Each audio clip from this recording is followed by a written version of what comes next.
Well, the sky's the limit. I like to design everything. That's a little bit of the problem, to be honest. My name is Christoph. I'm the Creativdirektor of Published By. I studied at the Angewandte in Wiener, and I started my career as a carpenter. My name is Ruby. I'm Commercial Director here at Published By. I take care of the business side of things, marketing, sales, operations and production. When we started Published By, we started with like really nice leather bags.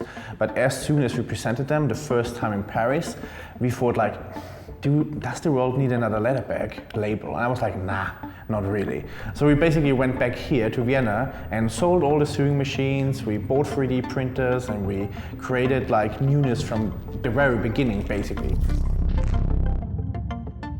We don't want to bring anything into the physical world at Published By that there isn't a demand for. We really wanted to bring something new to our customers that they hadn't seen before, and something special. There were so many young designers doing exactly the same thing, and that's when we really decided if we're going to, try to succeed in this industry, we really need to do something different.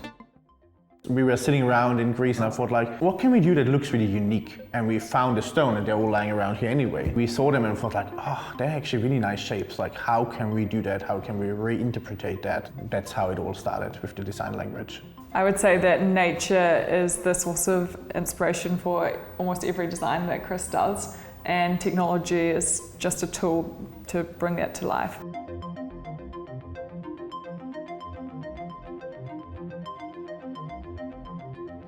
The technology we use is implemented from the car industry and doesn't come at all from the fashion world.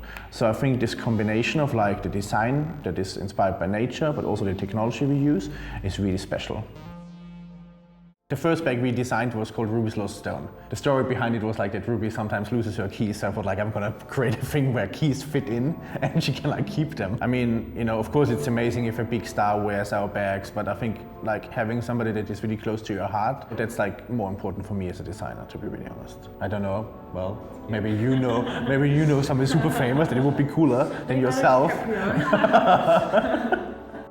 Yeah, I think people often ask how it is like working together as a couple. How have you not killed each other yet?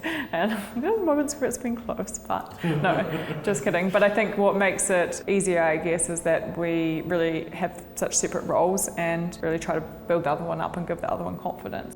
Ruby's the business side, she's equal. Otherwise it would be an orchestra without people playing. It was like, okay, one weird guy just doing something.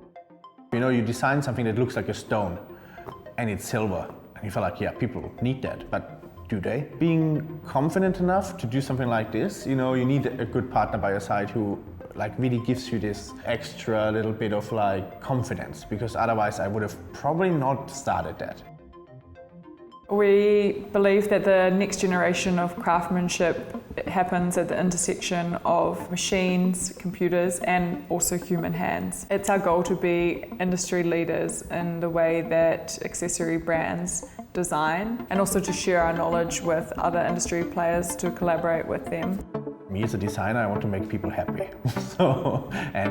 Just they should be amazed of what they see. They should see a bag and feel like, oh wow, that's a bag. That's for me the best direction I can have. Being able to express yourself via the designs I do is like the biggest joy on the planet. The other day I designed like a lamp, then I thought like about a table. I would love to do a shoe. Like the fashion industry is interesting, but it's also really cool to break out of it a little bit sometimes. So that's my dream pretty much, yeah, and my goal.